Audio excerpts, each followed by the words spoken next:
María Chivite Navascués, presidenta del Gobierno de Navarra, muy buenas noches. Buenas noches. ¿Se ve con fuerza, está fuerte en este momento, como para aguantar toda la legislatura, los 4 años que tiene por delante con la minoría que tiene ahora mismo en el Parlamento? Muy fuerte, incluso más fuerte que cuando comenzamos la primera legislatura en el año 2019. Hoy hace un mes y un día que fue investida presidenta por segunda vez. Respóndame brevemente, con un sí o con un no. ¿Tiene tomada la decisión para reducir las listas de espera en Navarra? Está tomada la decisión y hay medidas concretas que ya se van a poner en marcha. Bueno, pues estamos en directo, faltan 2 minutos para las 10 de la noche, estamos en los jardines del Palacio de Navarra, empezamos en 5 minutos.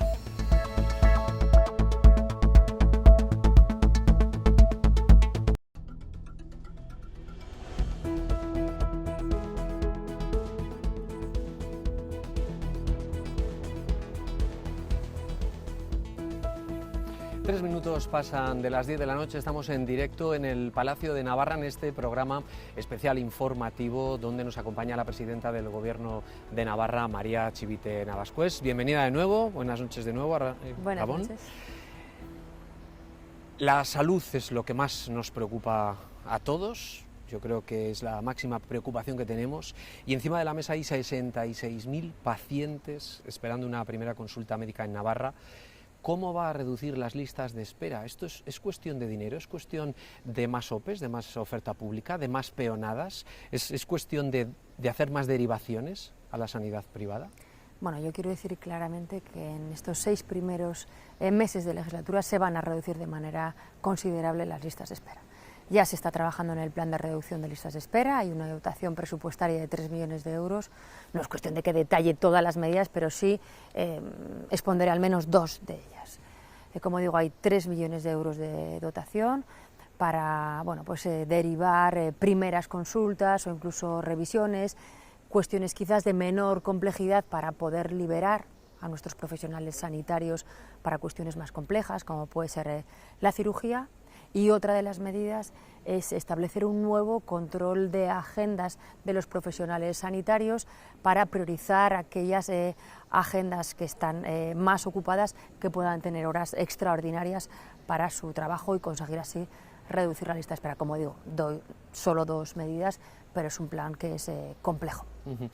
¿Es cuestión de dinero, le vuelvo a preguntar, o es gestión también lo que tiene que haber detrás? Porque Navarra ha vuelto a ser la comunidad con mayor gasto sanitario por habitante después de Asturias y después del País Vasco. Geroa en las negociaciones insistió en que hubiera suficiencia presupuestaria, es decir, dinero.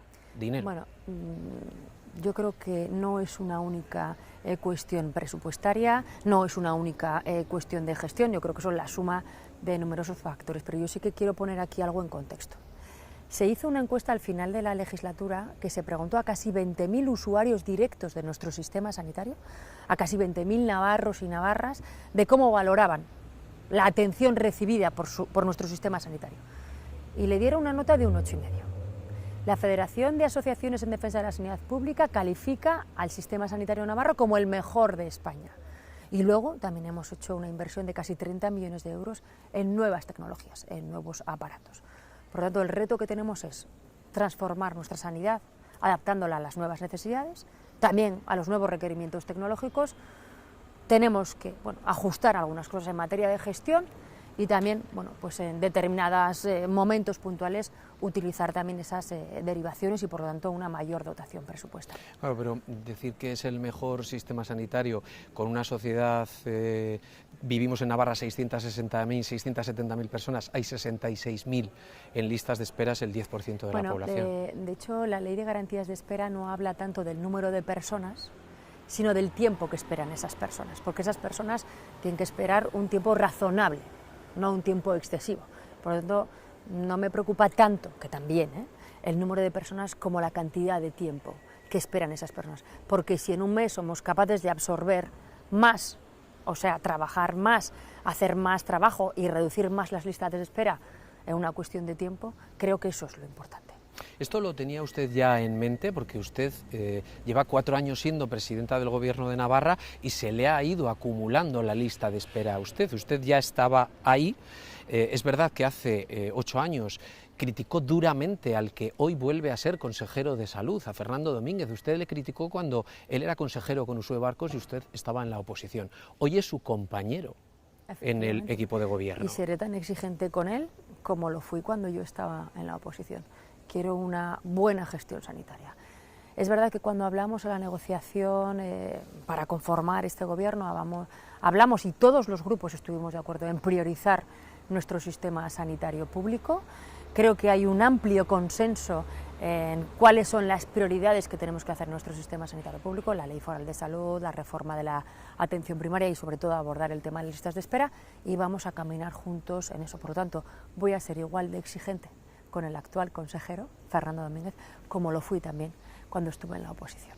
Usted precisamente dijo en su investidura en 2019, hace 4 años, que en ese momento era necesaria una nueva ley foral, una nueva ley foral de salud que modernizara el Servicio Navarro de Salud, pero seguimos sin esa ley de salud. Bueno, efectivamente tenemos una ponencia que ya ha sido aprobada, pero creo que no es menor la cuestión de que hemos estado 2 años atendiendo las urgencias derivadas de la pandemia del COVID-19. Eso ha colapsado nuestro sistema sanitario y eso también ha cambiado las prioridades y las urgencias en materia sanitaria que tuvimos la legislatura pasada, porque las urgencias era atender el COVID y todo lo derivado del COVID, y efectivamente hay cosas que se nos quedaron pendientes en la anterior legislatura. Es verdad que hay una ponencia que ha puesto las bases de lo que tiene que ser la próxima Ley Foral de Salud y eso es lo que vamos a abordar esta legislatura. Nos ha hablado de 2 medidas, me gustaría, si puede ser, que profundizáramos también en la atención primaria. La oposición también en el Parlamento insiste en que se vuelva a la presencialidad. La atención primaria es absolutamente presencial en estos momentos. Efectivamente, con la pandemia se retrocedió mucho en lo que tiene que ver con la atención presencial, pero creo que hay cuestiones que tenemos que mejorar en la atención primaria. Lo primero, modernizarla para adecuarla a las nuevas necesidades que tenemos. Cada vez tenemos una población más envejecida, por lo tanto tenemos más personas que tienen enfermedades crónicas y por lo tanto tenemos que cambiar la manera de atender. 2, tenemos que mejorar la accesibilidad. Y por ejemplo, en esa encuesta que te comentaba antes, una de las cuestiones que más demandaba la gente es que para poder coger cita en atención primaria por internet, cita online, pues eso no termina de funcionar bien. Y creo que esa es otra de las cosas que tenemos que mejorar la accesibilidad a nuestro sistema sanitario, sobre todo en atención primaria, y dotarle de una mayor capacidad de resolución. Ya hemos empezado la legislatura pasada a hacerlo.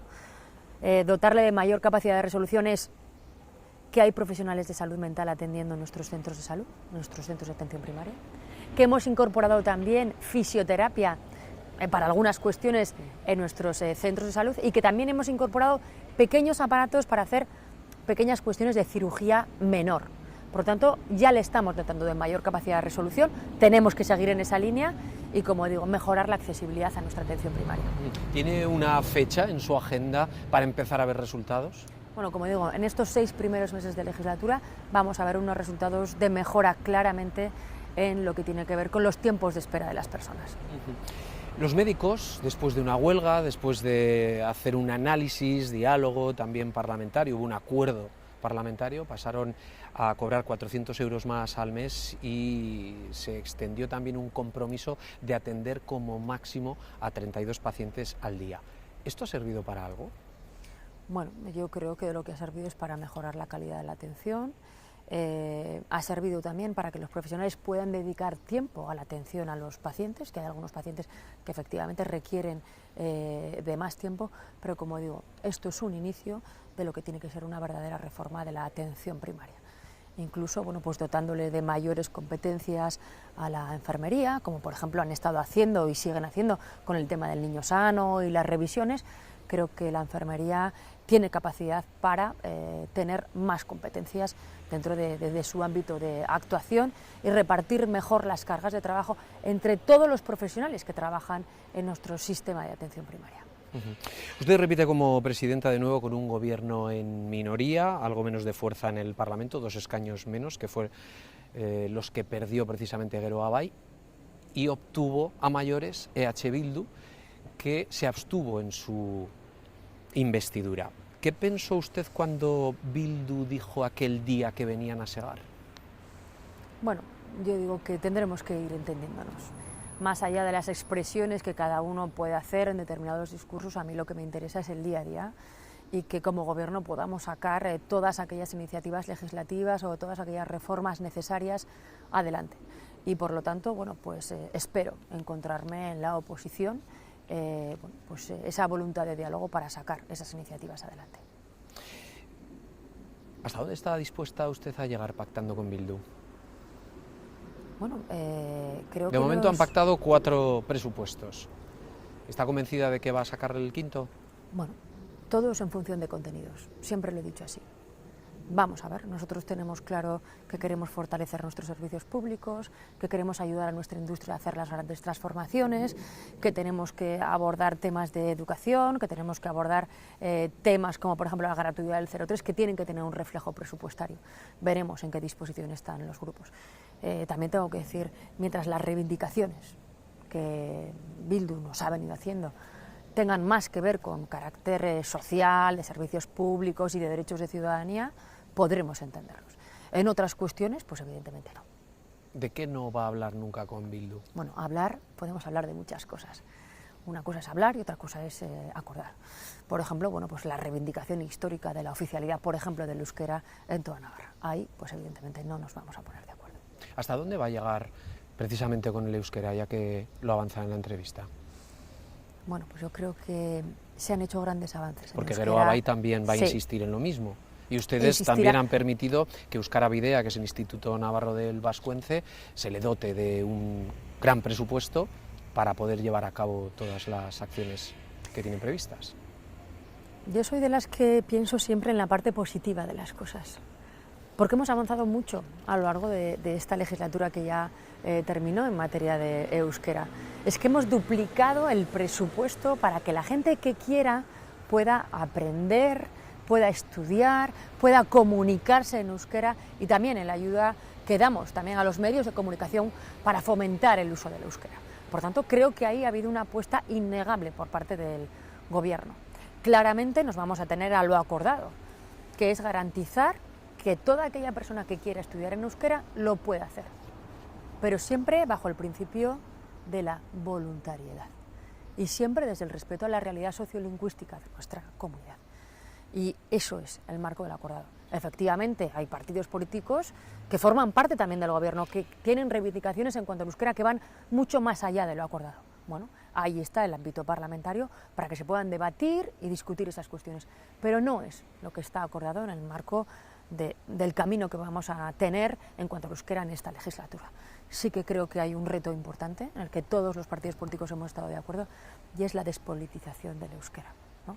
Es que el euskera no sea un instrumento de utilización política, no sea un instrumento arrojadizo, porque creo que el euskera forma parte de una riqueza cultural que tiene nuestra comunidad y creo que debemos fomentar el uso de una lengua que es propia y característica de esta tierra. Presidenta, ¿veremos en esta legislatura modificaciones en la zonificación? Tenemos la zona vascófona, la zona no vascófona, la zona mixta, o eso en los próximos 4 años se va a quedar como está. Bueno, la ley del euskera así lo contempla. Ha habido modificaciones de la zonificación lingüística a lo largo de distintas legislaturas y en algunas de ellas, algunas modificaciones han contado con apoyo de diferentes partidos políticos. Nosotros, siempre que se atenga a la realidad sociolingüística y a la voluntariedad, estaremos a favor de que el euskera avance. ¿Y puede acabar siendo requisito el euskera, por ejemplo, para acceder a empleo público? Bueno, para algunos perfiles lo es, efectivamente, pero creo que no tenemos que ver el euskera como un instrumento meramente del acceso a la función pública. Hay perfiles en la Administración que tendrán que contemplar el euskera, sobre todo lo que tiene que ver con la atención a la ciudadanía y sobre todo en determinadas zonas de Navarra, en la zona vascuence, incluso en algunos perfiles en la zona mixta, pero eso no debe ser un único requisito para el acceso a la función pública ni obligatorio. Ahí no vamos a estar. Precisamente el euskera y su evolución y su apertura fue uno de los requisitos que también puso Uxue Barkos encima de la mesa cuando UPN, Miguel Sanz y Javier Esparza dijeron hace muy pocos días que no les importaría tener un acercamiento o abrirse también a pactos con Geroa Bai. Geroa Bai dijo precisamente que una de las cuestiones de las que tendrían que hablar antes de eso sería del euskera. ¿Le preocupa este acercamiento de su principal socio con UPN?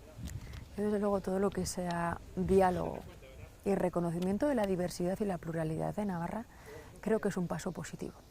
Porque yo recuerdo otros tiempos de UPN, ¿no? Cuando, por decirlo de alguna manera, decían quiénes eran los buenos navarros y los malos navarros, ¿no? Sin respetar y sin reconocer que existen en Navarra, que pueden ser compartidas o no, distintas sensibilidades, distintos sentimientos identitarios, y esos son igual de navarros que el que pueda tener otros sentimientos identitarios. Por lo tanto, bienvenidos al reconocimiento de que Navarra es una tierra diversa y una tierra plural, y ahí está nuestra riqueza. Y por lo tanto también hacer del diálogo un instrumento, como lo es, para avanzar en política y para avanzar en ciudadanía. Por lo tanto, bueno, yo lo veo como algo positivo. Pero no es algo que me preocupe, sinceramente. ¿No le genera ninguna preocupación que Geroa y UPN den pasos Yo en confío común? en los compromisos que Geroa tiene para estos próximos 4 años en la conformación de gobierno y en el cumplimiento de esos compromisos, más allá de que todos los partidos políticos hemos llegado a acuerdos a un lado, a otro, con unos y con los otros en el marco parlamentario, porque quiero recordar que también ha habido acuerdos entre Geroa Bai y UPN en el Parlamento para aprobar distintas cuestiones, como por ejemplo el tema de los profesores de religión. Fue un acuerdo entre Geroa Bai y Unión del Pueblo Navarro la pasada legislatura en el Parlamento de Navarra. Como digo, todo que sea abrirse al diálogo y que venga en beneficio del conjunto de la ciudadanía, yo lo veré bien. Y que se cumpla con los compromisos establecidos para esta próxima legislatura. ¿Y la evolución de la sociedad en Navarra, la evolución de los pactos, la evolución de la política puede acabar algún día en un tripartito UPN-PSN-Geroa? Bueno, pues es que no soy adivina. No lo sé, yo creo que bueno, pues puede haber puntos de encuentro, pero mi compromiso para estos 4 años de gobierno como presidenta es cumplir con los acuerdos a los que he llegado con Geroa Bai, contigo, Surikin, y ese es el camino que voy a recorrer. Como digo, bueno, siempre a veces la sociedad va por delante y nunca tenemos que cerrarnos a establecer diálogos con otras formaciones políticas, siempre y cuando lo que tengamos en la cabeza sea el beneficio de los navarros y de las navarras. ¿Es Navarra un buen sitio para vivir, más allá de lo que digan los datos? Porque podemos entrar a los datos. Es el mejor sitio para vivir, Roberto, el mejor sitio. Y lo dicen los datos, y a mí me gusta, ¿no?, que los navarros y las navarras se sientan orgullosas de vivir aquí. Llevamos durante unos cuantos años siendo la comunidad con una mayor calidad de vida de España, y mi objetivo político es claramente que cada vez haya más navarros y navarras que vivan bien y que además vivan todavía mejor. Y ese no puede ser mejor objetivo en política que desear pues, la felicidad de la ciudadanía. Ya lo decía el artículo 13 de la Constitución de la Pepa, que lo suelo repetir mucho: el objeto del gobierno debe ser la felicidad de la nación y de los ciudadanos que la componen. Y ese tiene que ser el objetivo también de este gobierno. ¿Pero no cree que a veces la autocomplacencia le quita a uno la realidad que tiene delante?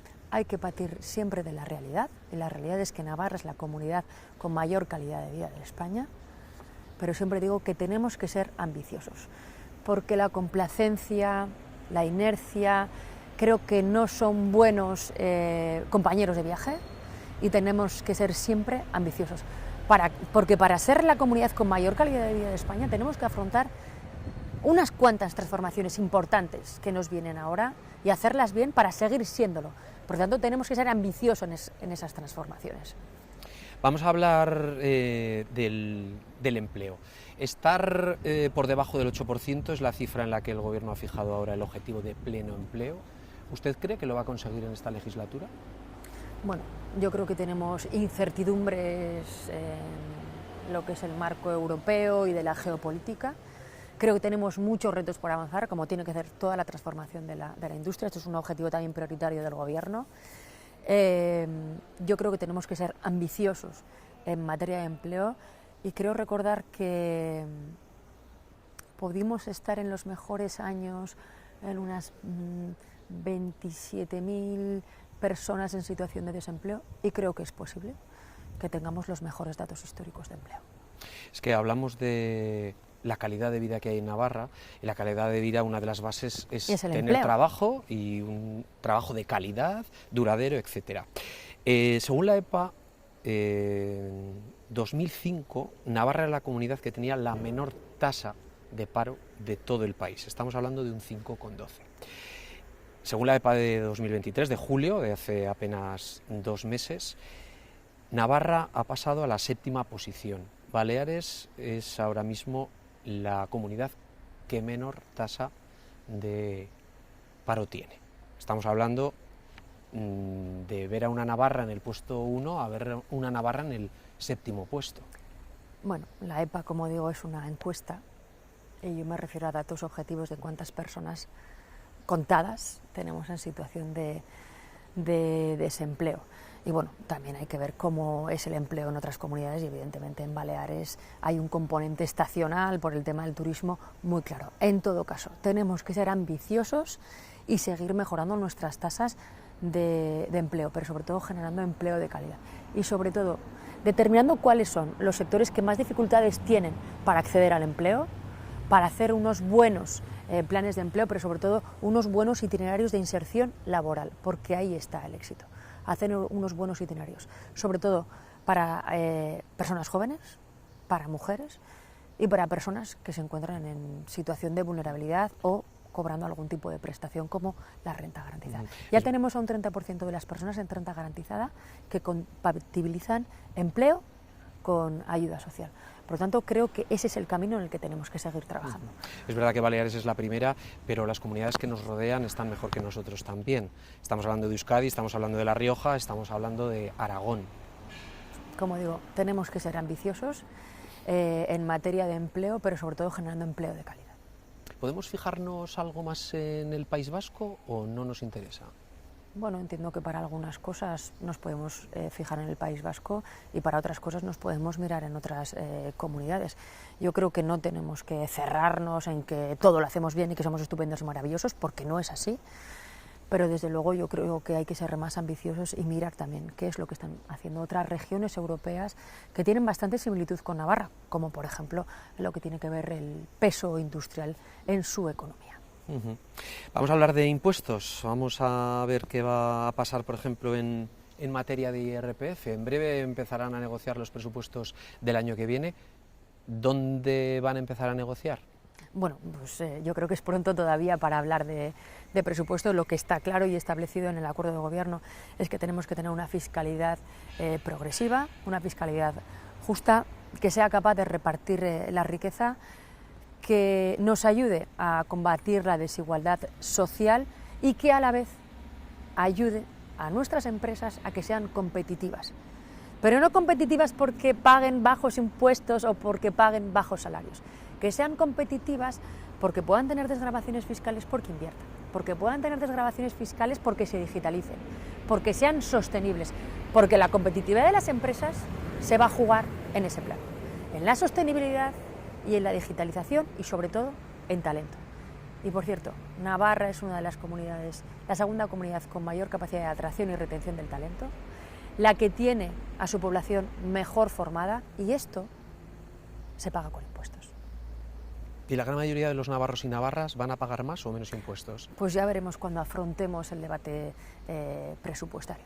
Hay que acompasar la fiscalidad con los momentos económicos que nos toque vivir. Pero supongo que vamos a tener también otro año más récord en techo de gasto, en fin, bueno, los números... Yo creo que tenemos ciertas incertidumbres en el horizonte económicas que vamos a ver, todavía no sabemos qué objetivo de déficit vamos a tener, porque eso un poco depende de las directrices que nos marque el Gobierno de España, pero como digo, la fiscalidad tiene que ser progresiva, tiene que ser justa, tiene que ayudar a los que menos posibilidades tienen y desde luego también tiene que fomentar la economía. Por lo tanto, tenemos que equilibrar esas dos partes. O sea, no sabemos de momento si nos todavía va a subir o nos va a bajar los Cuando toque impuestos. hablar de presupuestos, pues hablaremos de presupuestos. ¿Y cómo va a captar empresas para que vengan a Navarra a instalarse? Bueno, de hecho... ¿Es atractiva Navarra? Porque el sector empresarial dice que no. Bueno, yo creo que más allá de los discursos están los datos. Navarra ha anunciado en esta legislatura más de 2.000 millones de euros de inversión y desde luego hemos sido en el último semestre medido la comunidad que más atracción ha tenido de inversión extranjera. Por lo tanto, más allá de los discursos están los datos y los hechos y somos una comunidad atractiva para las empresas. Y también digo, la fiscalidad no es lo único. que miran las empresas. Decíamos que para tener una buena calidad de vida en la comunidad foral, bueno, entiendo que en todos los sitios también pasa lo mismo, es tener un buen trabajo y que los precios no se nos disparen. ¿Usted sigue yendo a hacer la compra? Por supuesto, los lunes a la tarde es cuando más o menos me toca hacer la compra. ¿Y qué hay prohibitivo ahora mismo? Bueno, ¿usted piensa en algún momento, pero si es bueno, que esto sobre es todo imposible? producto fresco, ha subido bastante precio, carne ha subido también precio, y bueno, estamos viendo también cómo ha incrementado el precio del aceite de oliva. Efectivamente, la cesta de la compra ¿Pero ha podemos subido. hacer algo? Porque, en fin, llevamos Bueno, hablando yo entiendo ya también meses de que la escalada del IPC. También tenemos que decir que España es el país dentro de la Unión Europea que más está conteniendo los precios en una escalada inflacionista que estamos viviendo y que efectivamente se está conteniendo. Nosotros como gobierno lo que tenemos que contemplar es sobre todo que no haya personas que no sean capaces de hacer la compra o que no sean capaces de llegar a fin de mes. Y eso también lo podemos hacer o a través de la fiscalidad o a través de determinadas ayudas. ¿Y usted cree que se van a terminar controlando los precios? Porque de la gasolina ahora no hablamos, pero es que estamos hablando del litro de gasoil ya por encima del €60. Bueno, pues yo creo, como digo, que el Gobierno de España ha sabido minimizar el impacto de la inflación y comparándonos con otros países de la Unión Europea, de hecho España es el país que menos inflación está sufriendo en estos momentos. Lo que tampoco está bajando es el precio de la vivienda. ¿Tiene margen el Gobierno para controlar los precios tanto de la compraventa como del alquiler? Bueno, pues yo creo que hay distintas líneas estratégicas para trabajar. Uno, incrementando el parque público de vivienda mediante fomento de la construcción por un lado. También ¿Se va a construir más? ¿Hay un también plan sacando vivienda vacía al parque público de vivienda y también, bueno, tenemos que regular lo que se denominan las zonas tensionadas, que en este caso estaríamos hablando solo de Pamplona, para controlar precios. Y bueno, yo creo que esas son las tres grandes líneas en las que se puede trabajar para controlar los precios de la vivienda. Más allá de eso de poner topes al alquiler, bueno, habrá que verlo porque puede tener también consecuencias no deseadas. ¿Y el alquiler? Si es que ahora uno va a buscar un piso en alquiler y no hay. Bueno, depende en qué zonas de Navarra te muevas, pero como digo, yo creo que tenemos que ser capaces de sacar esa vivienda vacía, que sea atractiva para sus propietarios, ponerla a disposición para que otras personas puedan utilizarlo y hacerlo sobre todo con plenas garantías, más allá, por supuesto, de seguir fomentando la construcción de viviendas de protección oficial para el conjunto de la ciudadanía, especialmente para los jóvenes, para que puedan acceder a la vivienda.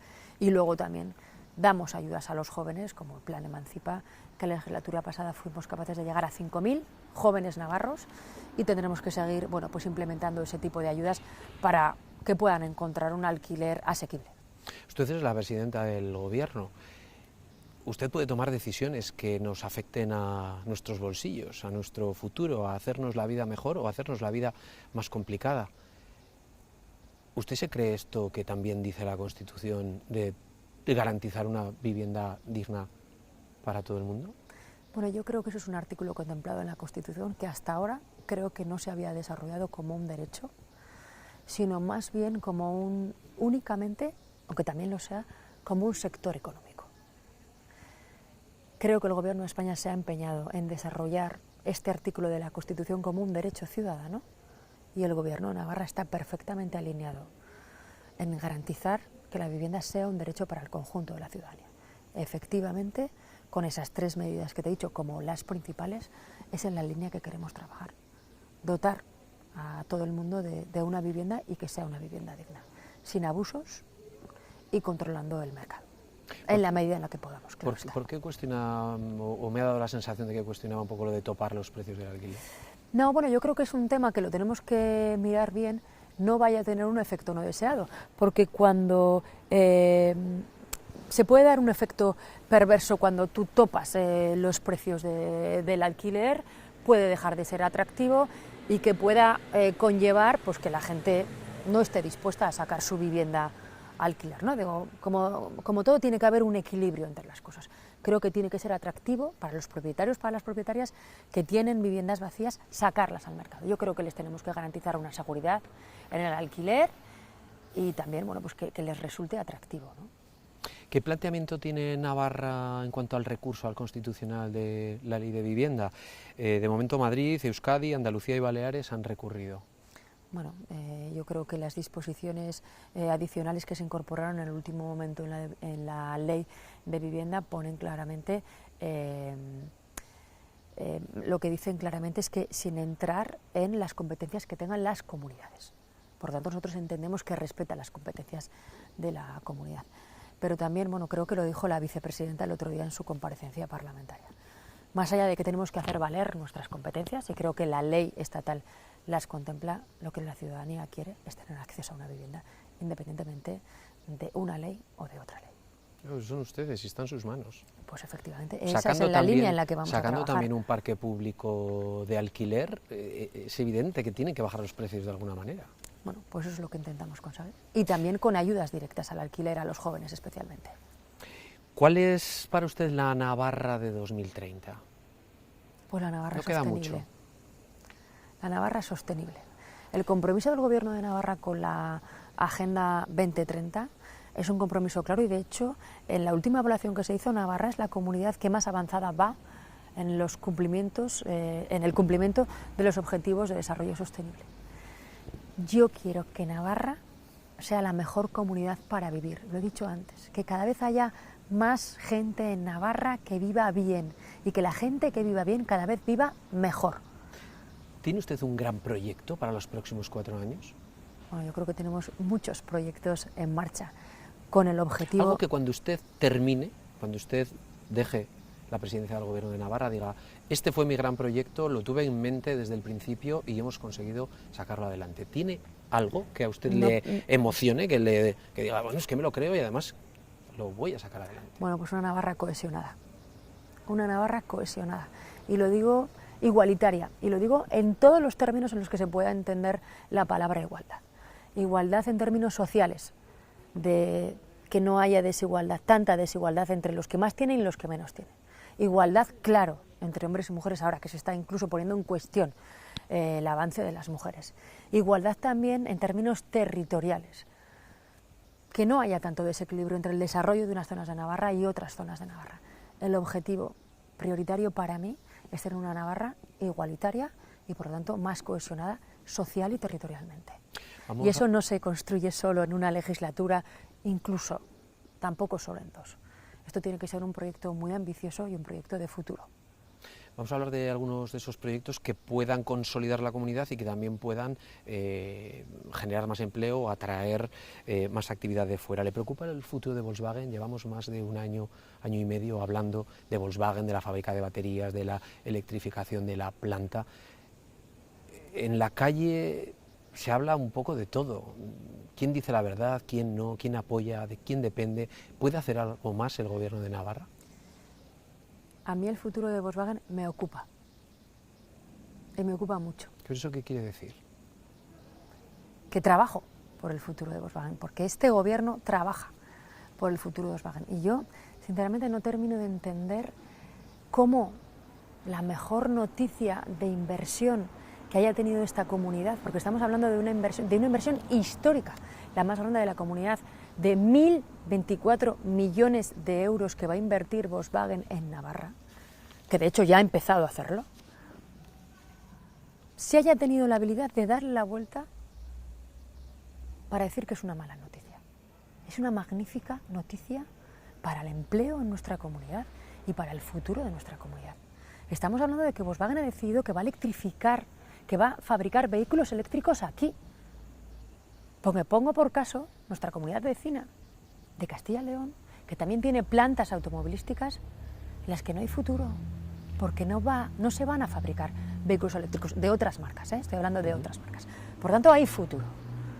Ahora bien, yo entiendo que haya miedo en esa transformación hacia el vehículo eléctrico, porque entiendo que todos los cambios pueden generar miedos, incertidumbres y reticencias.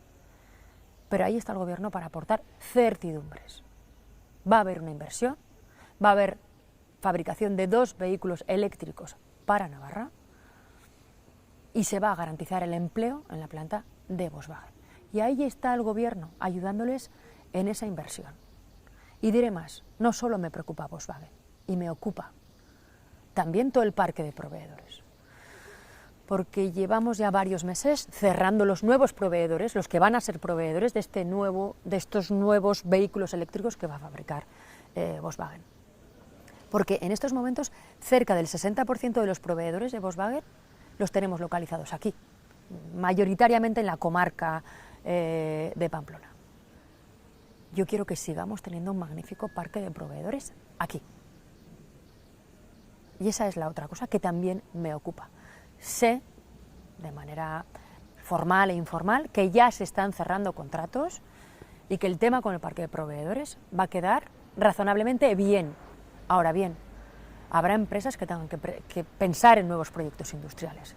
Y por eso, y lo digo aquí, ya hemos convocado, creo que para la semana que viene, para el martes de la semana que viene, esa mesa por la industria o esa mesa de reindustrialización. Porque habrá empresas que tengan que tener nuevos proyectos industriales y porque tenemos que ayudar a la industria a hacer esas grandes transformaciones, la digital y la sostenible, para que sigan siendo competitivas. Las renovables fueron en su momento, también en un momento concreto de la comunidad foral, un proyecto de futuro. Estamos hablando de Nordes, de Acciona, de Gamesa, que hoy precisamente nos llevan a noticias no tan buenas. Estamos hablando de recortes, estamos hablando de ERES. ¿Puede hacer algo el gobierno?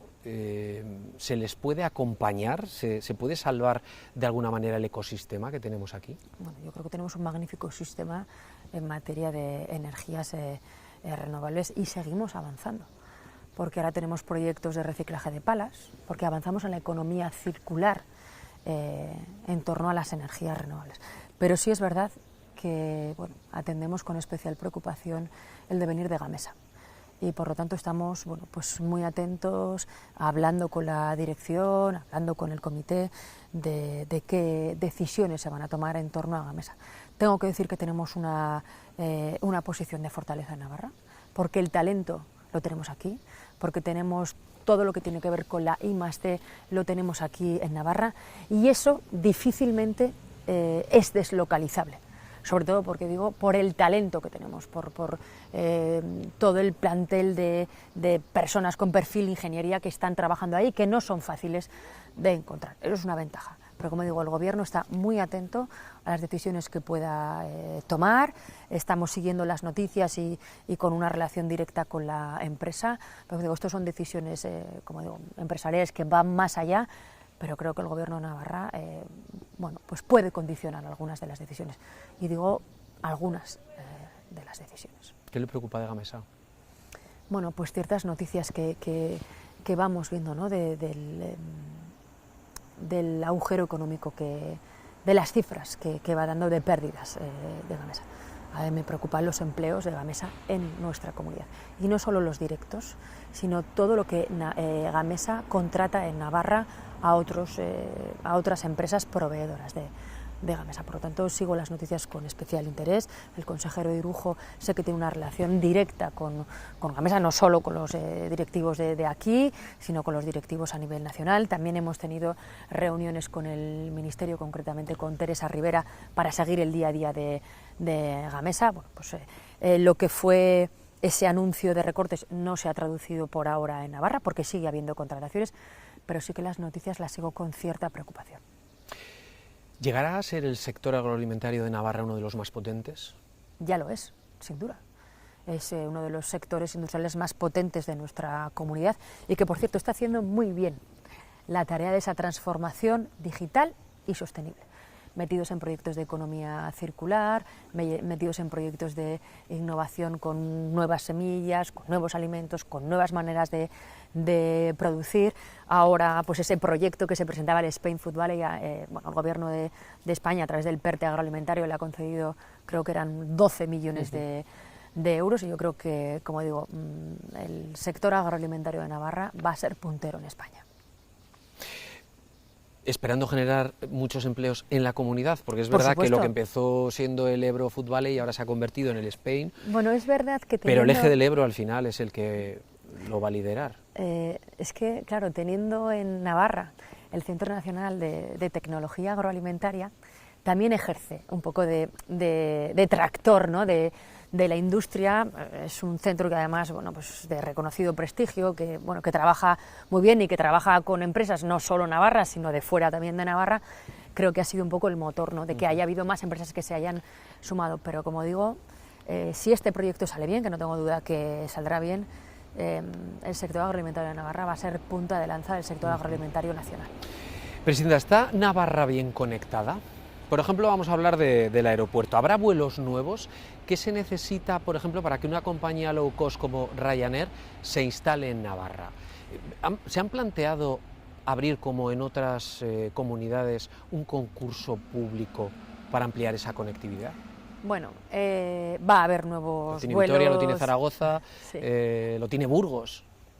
Va a haber nuevos vuelos que Iberia preste, bueno, más frecuencias que Iberia preste en conexión con Madrid, y estamos también estudiando otras opciones de si fuera posible, por ejemplo, retomar esa conexión que teníamos con Alemania, con Frankfurt, creo que era, que teníamos una conexión que con la pandemia suspendió, porque era un vuelo que funcionaba muy bien, ¿no? Por tanto, bueno, pues vamos a hacer un estudio sobre conectividad, pero creo que la conectividad no solo es por avión, sino tenemos que mejorar la conectividad de Navarra también por carretera y también por tren.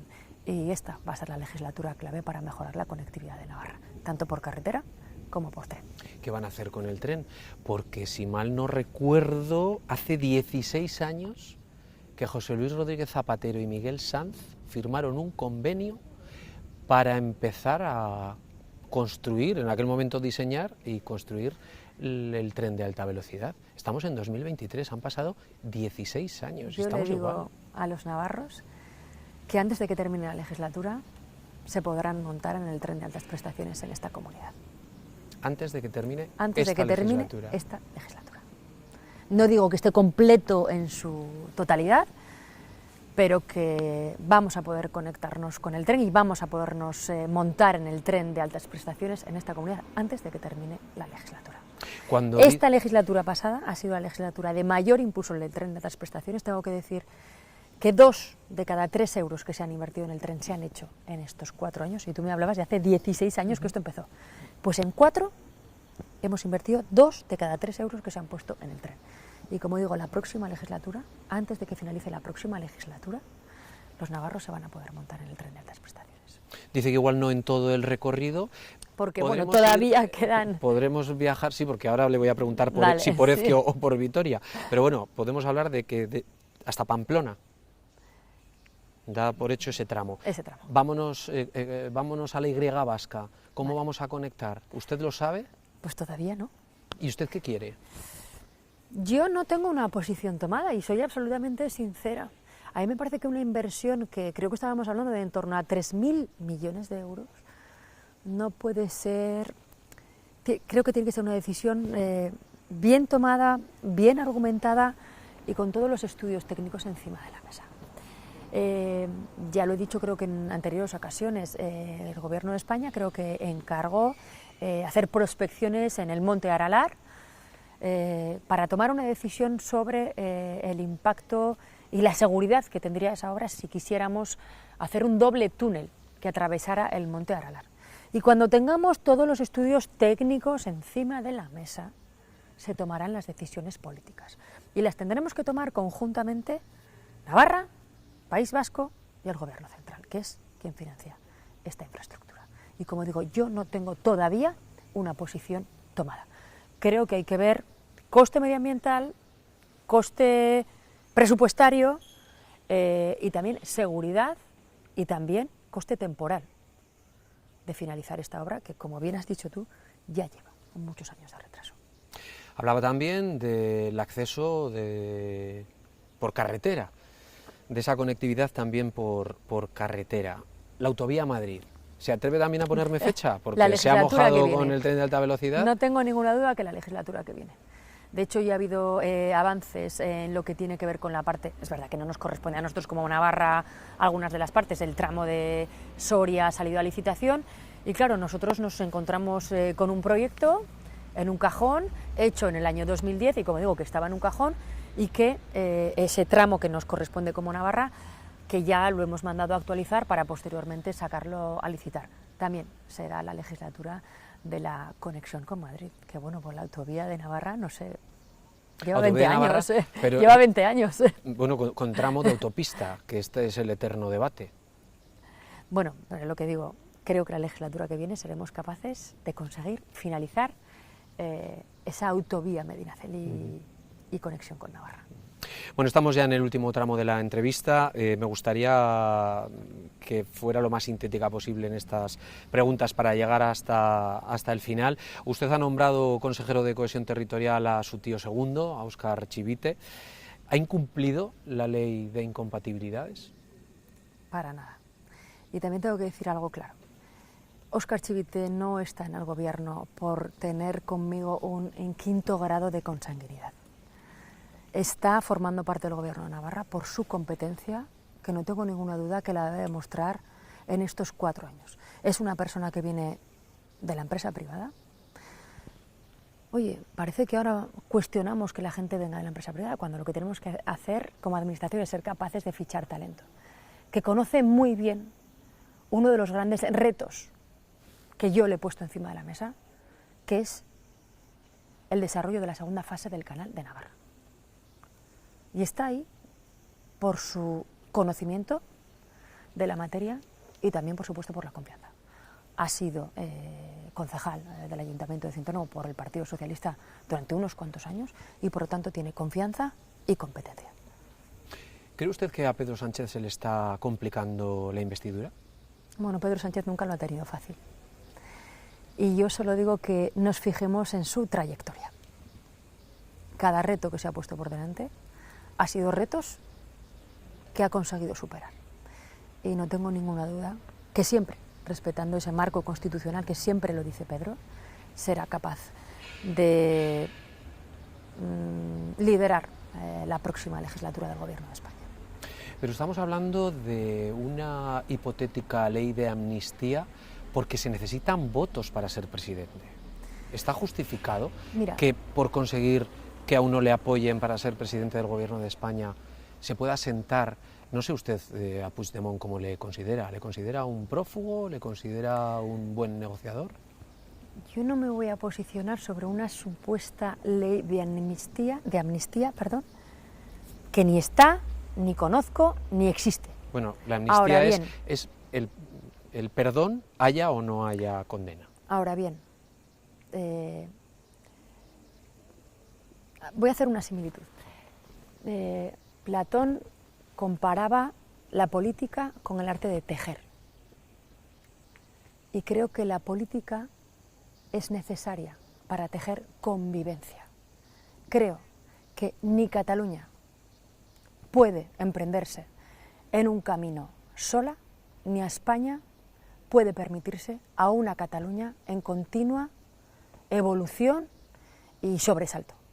Por lo tanto, creo que desde la política tenemos que ser capaces de tejer convivencia para que todos los ciudadanos, independientemente de su sentimiento identitario, de su filiación política, tengan un espacio en el que poder convivir en paz. Y ese tiene que ser un objetivo claramente político.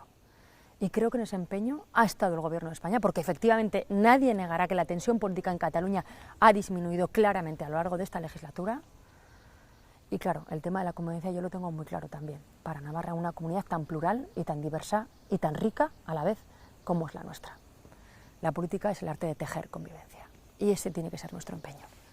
¿Habrá elecciones el próximo 14 de enero? Espero que no, porque los ciudadanos han sido muy claros y esto es lo que ha expresado la ciudadanía española. Y con esto es con lo que desde la política tenemos que trabajar. Esta misma tarde hemos conocido la lista de jugadoras de la selección femenina. ¿Cómo ha vivido la polémica en torno a Luis Rubiales y todo lo que ocurrió? Pues por ser políticamente correcta, yo creo que el término "se acabó" va mucho más allá de un beso, de una falta de respeto o de una agresión de Luis Rubiales a una jugadora de la selección española. Yo creo que el "se acabó" tiene que ver con una de las grandes transformaciones a las que nos enfrentamos como sociedad, una transformación cultural, en el que las mujeres hemos dicho ya vale de que tengamos la autoritas y no la potestas, ya vale de que nos traten como si necesitáramos que un hombre nos ayudara. Yo además como mujer, y claramente me he declarado feminista, y los navarros lo han expresado así también en las urnas, no quiero ningún retroceso en derechos para las mujeres, ni para las de ahora, ni por supuesto para nuestras hijas. Y creo que ese movimiento de se acabó tiene mucho que ver con ese cambio cultural que está viviendo la sociedad española, que por cierto la sociedad navarra acompaña y va a acompañar también el gobierno, y que es un claro avance de las mujeres, que esto no va contra nadie, esto va de construir sociedades más igualitarias. Hoy hemos conocido que Navarra ha registrado 10 rebajas de pena y 5 excarcelaciones por la ley del solo sí es sí. ¿Ha sido una buena ley? Bueno, yo ya me manifesté al respecto de la ley. Creo que esta ley, que es buena en su contenido, porque el origen además es que solo el sí es sí. Yo creo que originariamente es una ley buena.